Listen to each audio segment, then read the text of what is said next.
Business as Unusual is a thought-provoking podcast that explores the innovative strategies, disruptive ideas, and unconventional practices driving successful leaders and companies in the ever-evolving world of modern business.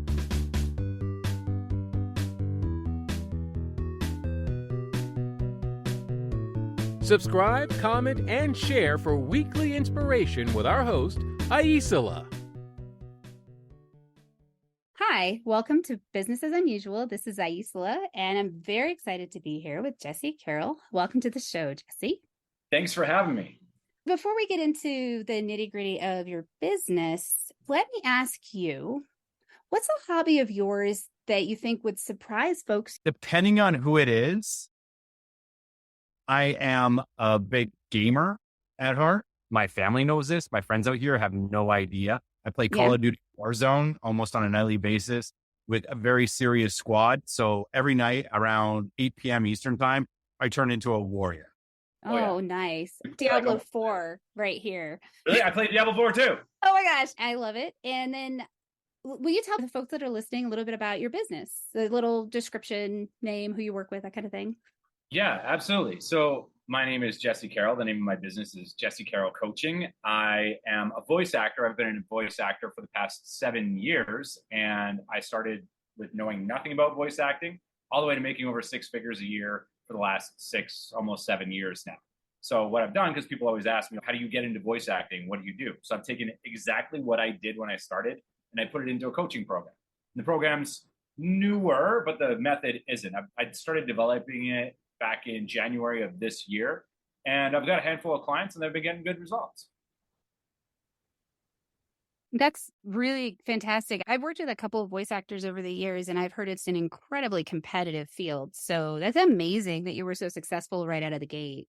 Yeah. You know what? I think probably one of the reasons for that was because I didn't take any coaching and I didn't know any better.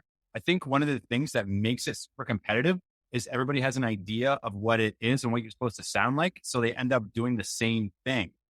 Right. Mm-hmm. So I have casting directors tell me all the time that when they go through the voice auditions, they listen to about 5 seconds of it and they can already tell what the rest of it could be. You know what I mean? They know exactly what the voice actor is going to do with the copy. Whereas when I started, I had no idea what I was doing. So I just tried to do it like as myself, speak from the heart. And I had a lot of success with that. And that's what I try to teach other people as well, is there's no getting it right in voiceover. And this is commercial voiceover that we're talking about, by the way. Animation and video games, that's something that I'm starting to get into, but that's not what I teach. I teach commercial, like explainer videos, the kind of stuff you hear in advertisements and YouTube videos. As a gamer, I feel like you should be doing some video game voiceover work, I'll be honest. I want to. I've done some video games. I've got a really big audition for a video game that's due tomorrow, for one that everybody knows, but I can't say what it is because video games are weird. When you go for them, like they make you sign ironclad NDAs and you can't say anything. And if I did, it'd be all over the internet. But I've done some video games that are still in development that I can't talk about yet, but I'm starting to do more and more of it.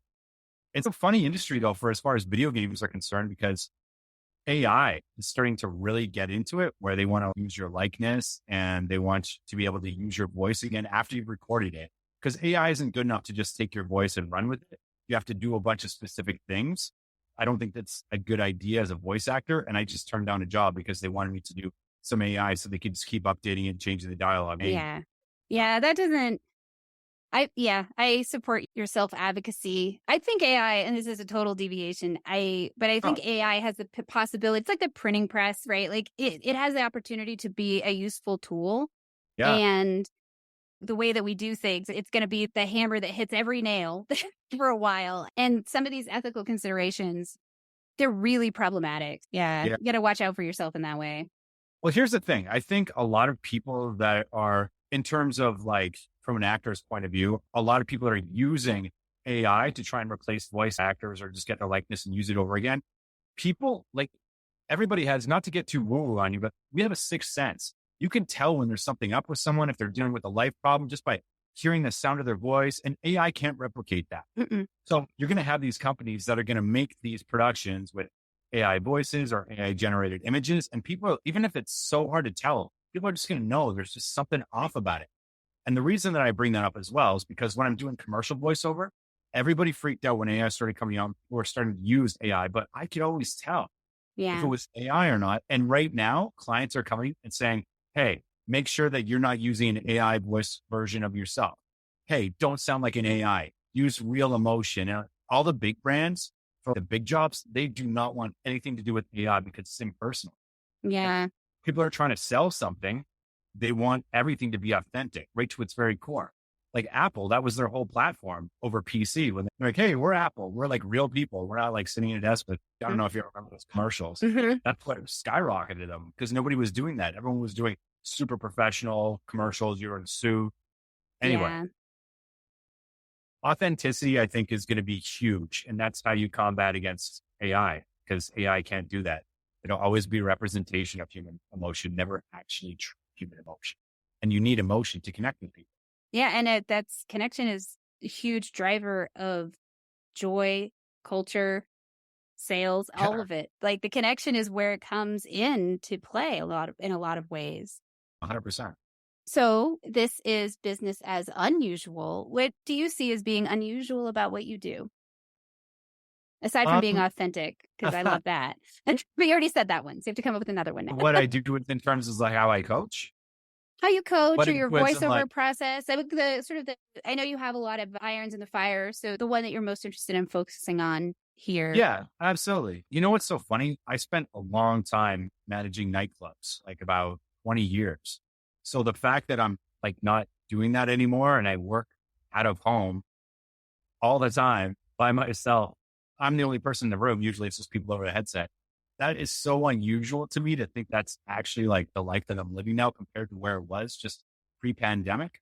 Because Mm-hmm. I was remember at first when it started, I mean, I was making really good money doing it right out of the gate. I was clearing 6 figures a year, but I always had that when you start a new business, you always think, what if it's a fluke this time? And what if it tanks? So I always Mm-hmm. kept on to the nightclub management job for maybe a little bit longer than I should. And then when the pandemic hit and that was ripped away, I was like, wow, I'm really doing this for real. This is like my full-time job now. Everything's okay. So but usually probably once a week, I do a reality check where I pinch myself and be like, wow, this is such a cool life. I can do this. I don't have any bosses. I don't have to go anywhere. My commute is from my bed into my sound booth. Mm-hmm. No traffic, no nothing.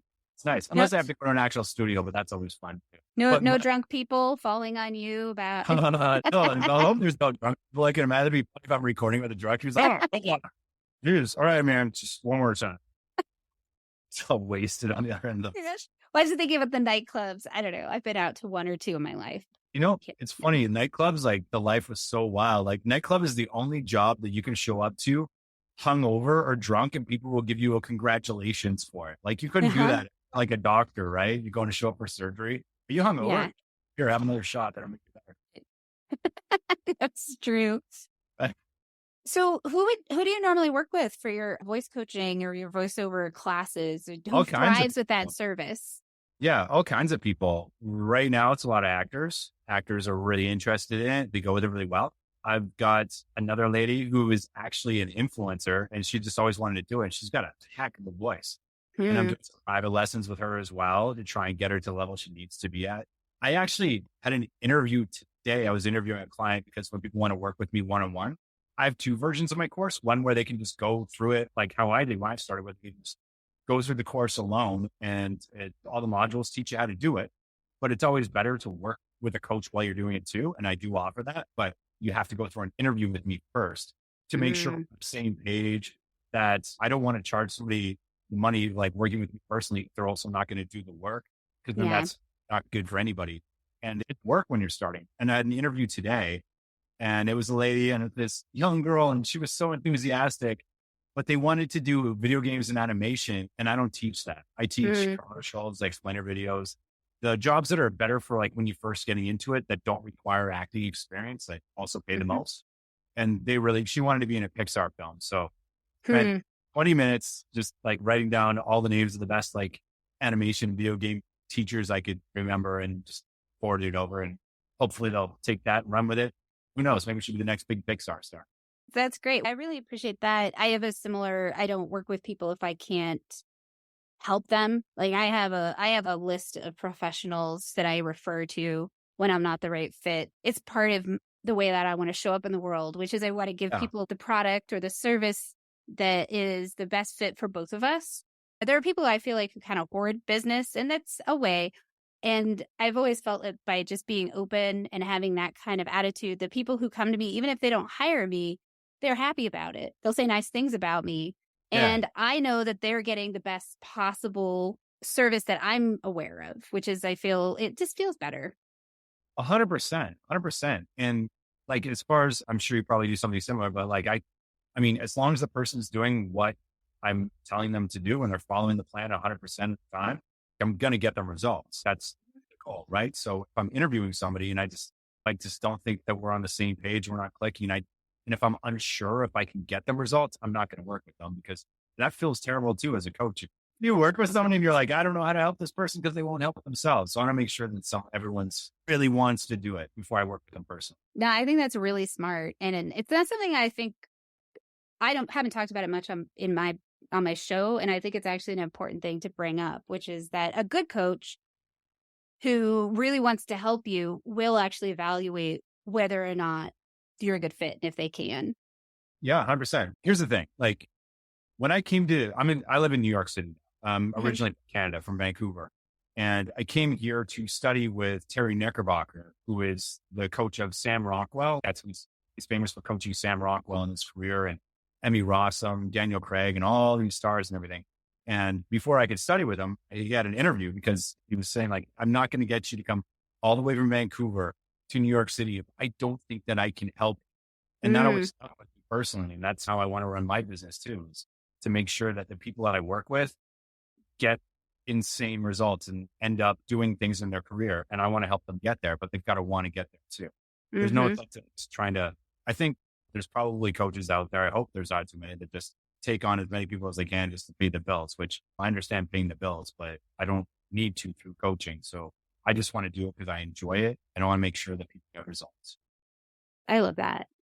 So tell me about advice that you've received or something that you took as advice that has influenced the way you approach your work. Yeah. When I first started doing voiceover, the very first coach I ever worked with was a guy named Noel Johansson at On the Mic voiceover school in Vancouver. And he was referred to me by somebody else. It's called like the Yoda of voiceover, which is funny because he's like a younger guy. Like, he's only a little bit older than me, but he's been doing it like his whole life. And I had all these, when I first started, I did really good at the high energy stuff because I'm a former stand-up comedian. I have a lot of experience with microphones, so I had a bit of a leg up. And I think that's what helped me book at first. It's getting all this high energy stuff or charismatic reads. When I had trouble with the heartfelt stuff or the really personal things. And he was always saying, start here. If you're talking about something that's, let's say, for instance, and I just released a YouTube video about this. You're talking about, let's say it's a PSA and it's about cancer. Don't just make your voice quiet and serious about cancer. Find out, has it touched your life in any way? Do you know somebody whose life it has? And if it hasn't, is there something along those lines, that's as serious that you could relate to that would help you? Or if you're talking about a product in voiceover, let's say you're talking about Orange Theory, which is a commercial I did before. Orange Theory is a gym where they do high intensity workouts. If you were to do a commercial for Orange Theory, you never heard of it. All you knew is that it was a gym, but you've been to a different gym and you can relate to that, then talk about that gym using the script. So what I'm saying is that he gave me the advice to make everything as personal as possible. Everything as personal as possible. Because when you're starting voiceover, the trap is the words on the page and you don't have to memorize them. You can just read them. And that's what people mostly do when they start. They just read the words and there's zero life behind it. I think that's actually good advice in life, which is weird. People say don't take things personally. And I think that's probably true. However, to be present in a personal way and to really relate to folks as people, I do feel like there's a lot of disconnection and like dehumanization. And that, I don't know, you're saying that, I'm like, a voiceover, but also maybe life lessons from Jesse. I've just created that for you. This is like all the stuff I know is stuff I heard from other people too. Like my coach, Terry, he would drop gems like every class. And one thing he said a bunch, which I think he got from somebody else, was that in acting or in life in general, as an artist, you want to be so open and so vulnerable that even the wind hurts. Stuck with me. that vulnerable, that open, that even the wind hurts. Yeah. Way to live. I think you have to have a courage and a kind of a strength in your heart, like a very clear sense of yourself to be that vulnerable. 100% for sure. So what do you do to keep yourself inspired or to recharge? I love to just go see films. That's one of my best, or going to see Broadway now that I'm in New York. I love doing that as well. I'm so jealous. Show. Oh man, when I was in class, like Terry would always get free tickets to the shows. So for like clients, these coaching stuff, so we get these tickets, we get to go, and man, it was awesome when it was free. And now I don't get every show, but yeah, it's great. There's some really good shows that come through here. I saw Daniel Craig and Macbeth. They were doing that on Broadway. That was next level. It was really awesome. Can imagine. That's awesome. What does success look like to you? It's a tough question for me because I have all of these little goals, and ultimately the ultimate success, I don't know what that is. I think always progressing. I think after I tackle whatever goal is in front of me, then I set a new one right away.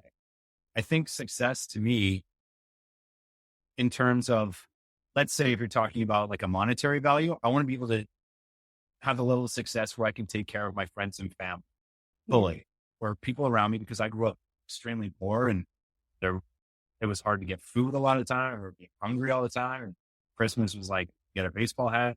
That was awesome when I was a kid. Looking back at that, I just don't want any of my friends and family to go through that. So my goal is to get a level of success where I can just take care of it. That would be fun. Now, in terms of like my personal aspirations in my career, what would success look like?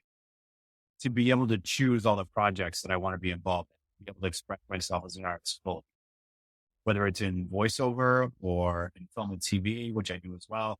Yeah, that would be the way to go. And to be able to help people achieve their dreams too. There's this saying in the business where they say, in acting mainly, where you send the elevator down. So, you know what I mean? Once you go up, send the elevator down. And I've seen people do that. And I would love to get in a position where I could do that too. I love that. When I started my consulting business, my goal was to work for people that I respected, helping them to achieve things that they were like powerfully good at, and to be part of amplifying their success. And that's because I know it's geeky. Like your answer is way better than you got like a slogan and everything. You worked that.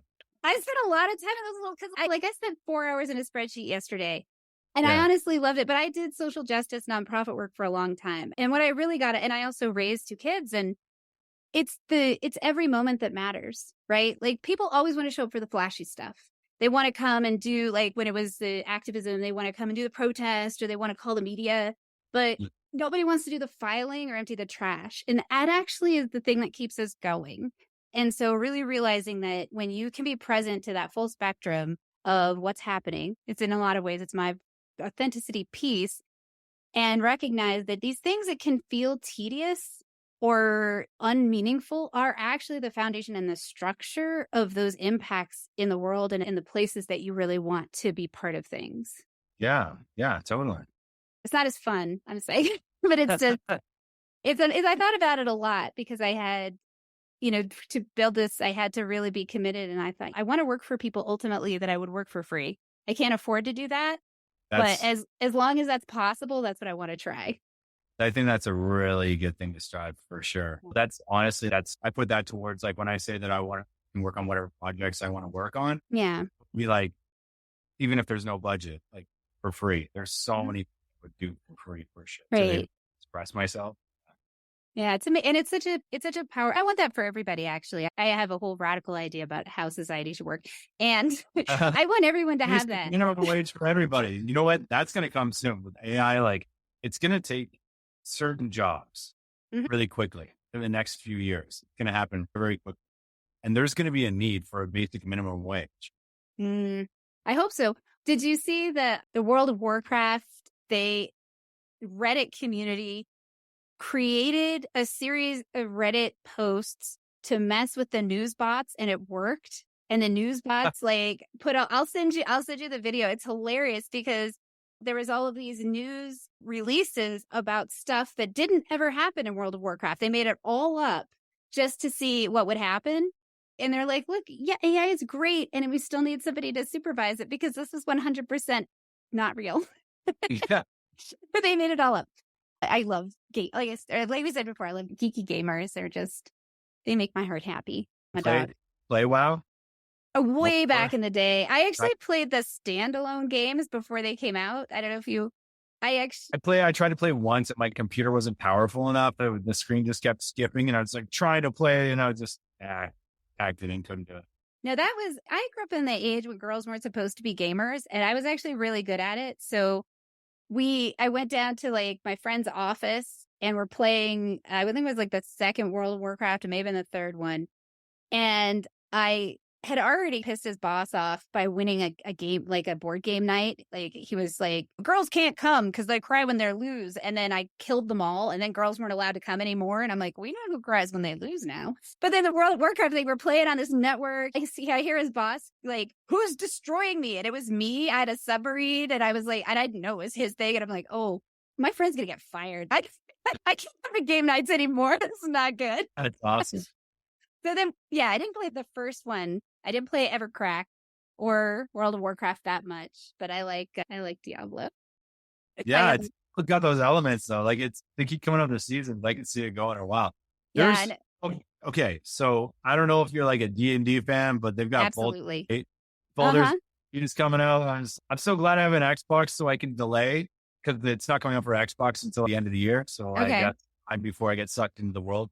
Apparently it's the biggest game that's ever been created for as far as the RPGs go. There's 1,000,001 different endings depending on your choices throughout the game. And it's just like, I've been watching all these streamers talk about it and I'm like, there's no way this is insane. Yeah, I've seen Baldur's Gate advertised, but I haven't looked into it at all. Did you play the other two Baldur's Gate? Baldur's Gate 1 and 2? No. Amazing. Yeah. Games. Pretty dated now, but voice acting is awesome. And the voice acting looks incredible. That's the kind of stuff I would like to do eventually. Oh, that'd be great. Have you heard of Critical Role? Do you know them? I know Critical Role. Okay. They're all voice actors. Yeah. So my friends and I did a D&D podcast for a little while and then. No way. Yeah, no, it's out there. I was a warrior. I had a lot of fun. I'll be honest. Awesome. I don't think I've actually played since the second edition. I had I memorized every book that the Dungeon Master Manual, Player's Handbook, the Monstrous Compendium, like all that stuff. I had it down. Yeah. No, it's like I said, when I grew up, like you girls can be geeky, right? Like we had to fight to get in. I found like a D&D book when I was in high school, but I couldn't find anyone to play with. And so I like made this character and then I get to college and my friend is running a game and I pull out this character that I made when I was 14. I'm like, can I play this? I didn't think we will make it work. Nice. It was the sweetest thing. And I've always played with people who are very story driven. So yeah, that was fun. And then when my kids were little, we played with them. So they grew up. I actually think it's a great way to engage with young people because they have this freedom and they're not stuck in the tropes like adults. They responded to challenges in a really interesting way. And you just have to, they were like 5 and 6 when we started. So you strip down the rules a little bit, but yeah, it was a really great way to connect as a family and to just see them express themselves in different things. So that's super cool. Yeah, it was pretty awesome. It still is. We still play on one of the things we do for holidays is we'll have a special session. Like Christmas Day, like you open the presents and then someone runs a game. That's how our family does. Did you ever play till the sun came up? Like you just lose track of time and then like hours and hours. Yeah, absolutely. Like it's one of those things that honestly, when my kids were younger, because you have to be so on it. And I was a young mom and I didn't get to do certain things out in the world, which is fine. It was my choice, but I would use D&D as a way to express those parts of my personality. Like I had to be very gentle and giving. So my characters like mercenaries and like stabbing people in the back. No, it was really bad. Like one of my best friends, we've been playing together for 20 years and like my character like stabbed her in the back and sliced her face. And she got someone to draw a picture of it. It was just, you're so sweet in real life. And I'm like, this is why. In the game, I am scary. It's fine. That's so cool. For folks who are listening and they're like, I've always wanted to be a voice actor. What do they do to learn more, follow you, get in touch? Yeah. Okay. There's two things I would suggest. Either get in touch with me. So you can go to jessecarrollcoaching.com.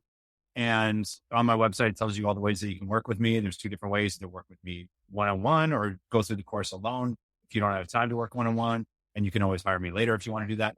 Or if you want to just do it completely on your own, there's a wealth of information out there. It's a lot. You got to consume it all, but just get started. So go into YouTube, just type in how to be a voice actor. That's how I got started. Go down the rabbit hole of all the videos you can watch. Go online and search out all the information on blogs and stuff. And the main thing that you want to do before you anything else, make a decision and decide you're going to do it. And then go out and either buy your equipment or rent it. Rent it for super cheap. And then build your home studio, get all your gear, because now it's sitting there doing nothing until you figure out voice acting. That is how I got started. Because if you think it's something that you're going to do where it's casual or it's a hobby, you could, but it's going to take you way longer. You need to deck out, like, I would say a good month when you're starting to, okay, I'm going to get all my gear. I'm going to set up my space. I'm going to record some stuff. I'm going to take the next step and the next step and just really get it all, because voiceover, the learning curve, really steep at first, especially if you haven't done it. Like, I didn't know how to record or edit or how to use any of the different software stuff that you can use or where to get work and all that. Once you learn all that, the learning curve is like this, and then it plateaus. Mm-hmm. Once you get the basic stuff out of the way, which I also happen to teach in my course, once you get that out of the way, then you want to get some coaching as you need it, right?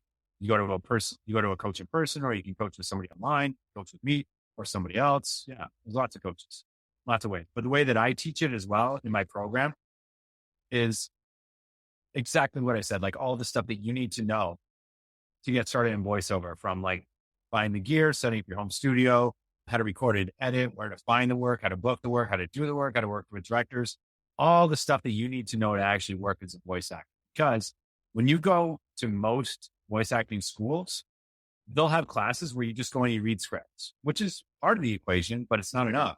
And they don't care if you have a home studio.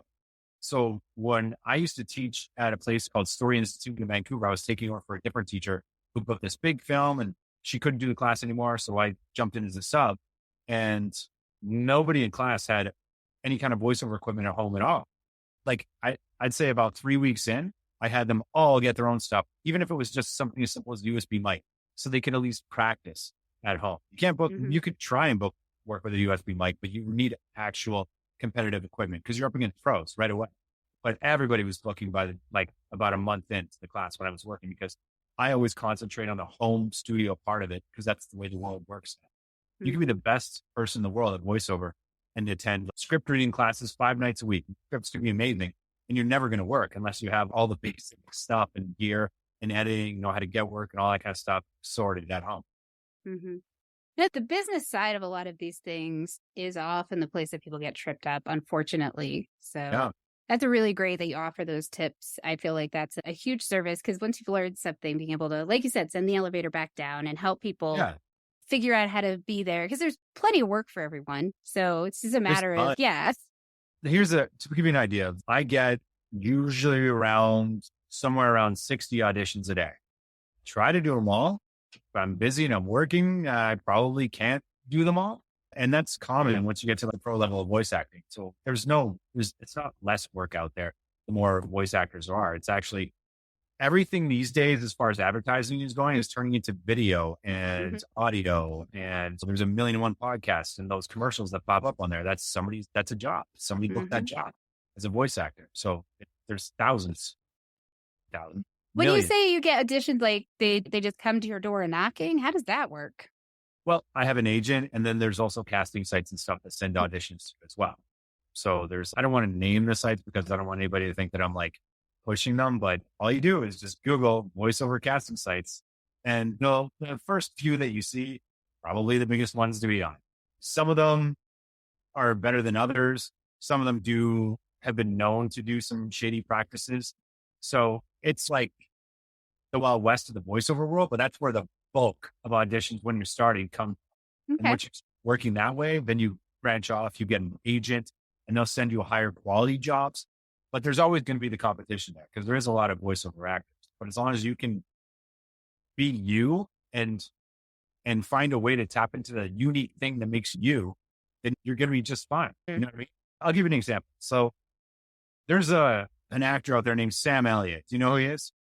The older gentleman? Older gentleman. He's like Yeah. a gal. He's got So a lot of the time clients will send audition directions in. They'll say, we want like a Sam Elliott type, or we want like a Morgan Freeman type, or James Earl Jones, or some famous voice of God kind of person. Every time I get something that says something like that, I don't try to imitate that person. I ignore that because what they're actually saying is they want somebody that's so unique and so themselves that it can't be replicated. So that I lean more into myself, because that's when you sound like you're a Morgan Freeman type or a Sam Elliott type, when you have your own voice that's so unmistakable that it cuts through the noise. If you can find a way to do that in voiceover, you can work nonstop. Thank you for being on the show. Thanks, everybody. Thanks for listening. Thank you.